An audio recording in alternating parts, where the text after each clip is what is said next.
Bolo pudim no pote, uma delícia que você irá aprender a fazer para quem quer ter uma sobremesa em porções para comer na semana ou para quem busca uma renda extra. Essa é uma sobremesa com muita aceitação, porque une duas paixões, um bolo molhadinho e o pudim. E sabe o que é melhor? Esse pudim super cremoso e lisinho não vai leite condensado.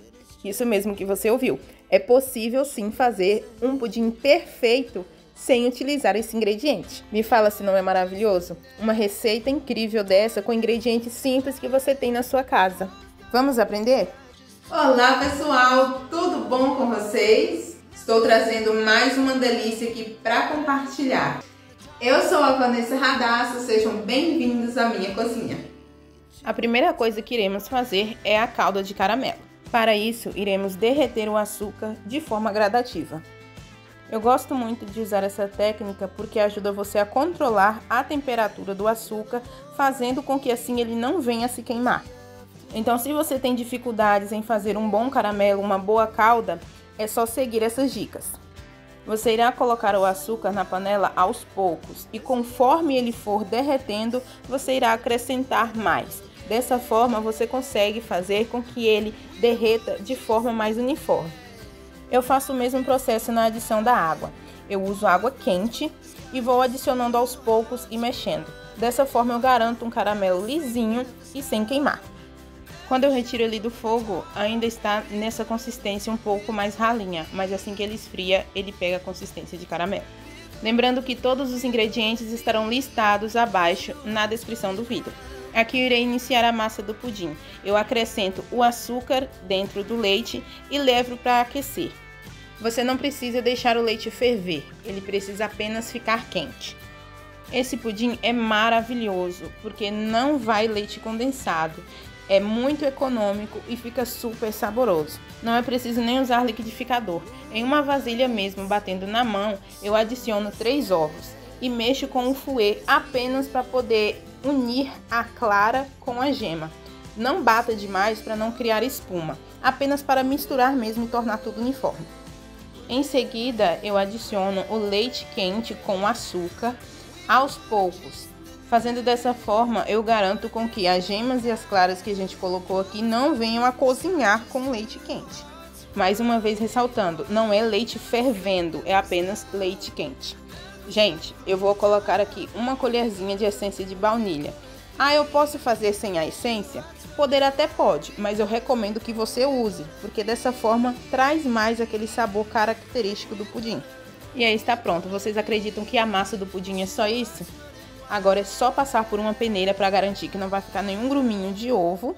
Essa etapa também ajuda muito no caso de você ter mexido demais e ter criado muita espuma. Para poder tirar, essa espuma geralmente costuma deixar o pudim com aquele aspecto mais furadinho, sabe? Depois de fazer esse processo, eu reservo a massa de pudim e começo a fazer o bolo.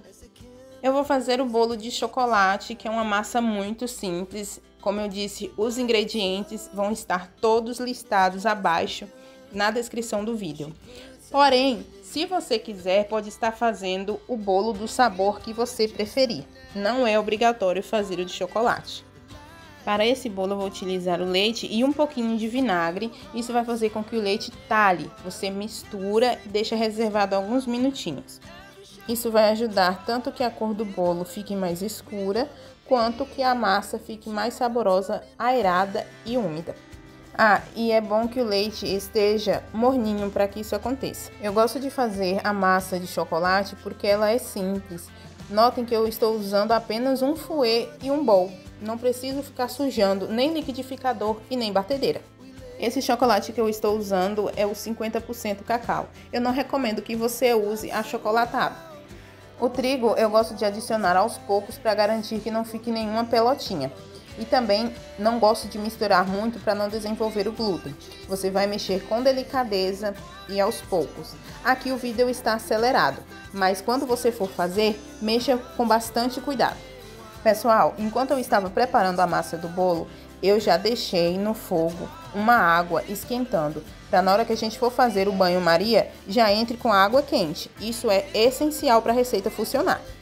Com a massa do bolo pronto, por último a gente adiciona o fermento e mistura mais um pouquinho. E agora é só reservar enquanto a gente vai encher os potinhos, primeiro com o pudim e depois com a massa do bolo. Eu utilizo esses potinhos de plástico que a gente compra, geralmente as pessoas usam muito para fazer bolo de pote. E sim, pessoal, esses potinhos, eles vão ao forno. Aqui você pode ver, ó, que ele vai ao freezer e ao micro-ondas.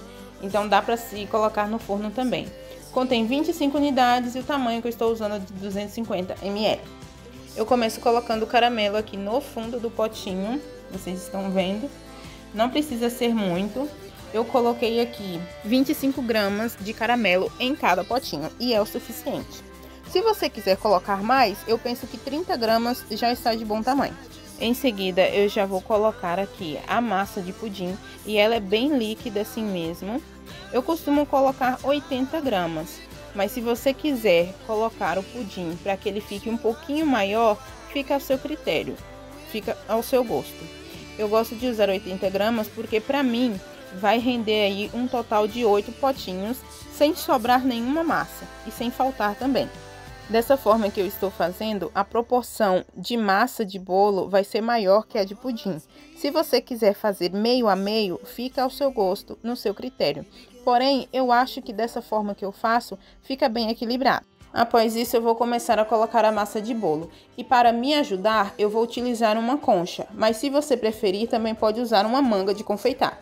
E sim, eu sei, apesar de parecer um absurdo, as massas não se misturam. O pudim ele vai continuar embaixo e vai assar sem se misturar com a massa de bolo.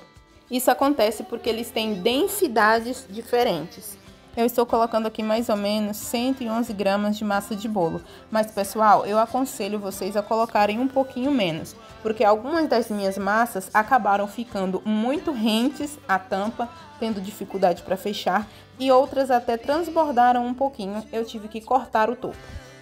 Depois de todas porcionadas, eu coloco sobre uma assadeira retangular e preencho o fundo com água quente. A água já tem que estar quente, viu, pessoal? Porque dessa forma o pudim e o bolo irão assar perfeitamente.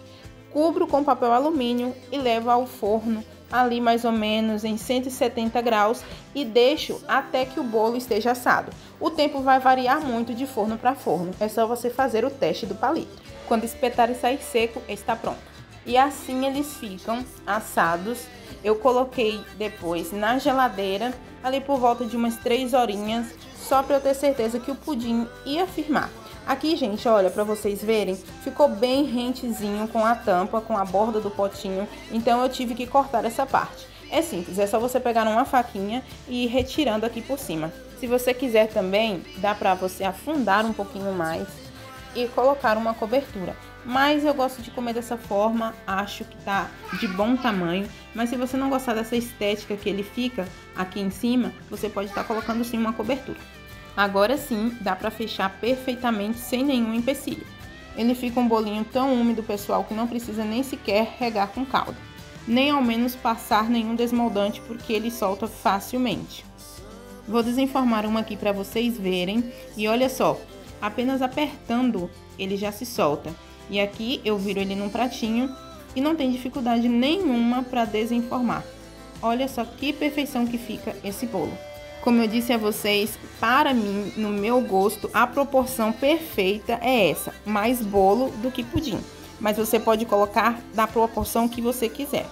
Sério, essa sobremesa aqui gelada é maravilhosa. Não tem pra ninguém. Olhem só essa caldinha escorrendo. Nossa! E o mais perfeito é que fica a porção certinha para uma pessoa consumir. Então, para vender é maravilhoso, mas também para comer em casa, para receber uma visita, também é uma ótima ideia. Esse pudim fica tão gostoso, tão maravilhoso, que não dá para imaginar que não vá leite condensado. Sério, desafio você a fazer aí na sua casa e depois voltar aqui e comentar se não é um dos melhores pudins para se fazer. Duvido você encontrar uma receita de pudim mais prática, fácil e econômica que essa. Ah, com essa qualidade e com esse sabor. O custo dessa receita estará listado na descrição do vídeo. Não se esqueça de se inscrever, ativar o sininho de notificações para não perder nenhuma receita nova. Apoie o nosso canal deixando um comentário, uma curtida ou um compartilhamento. Até o próximo vídeo. Tchau!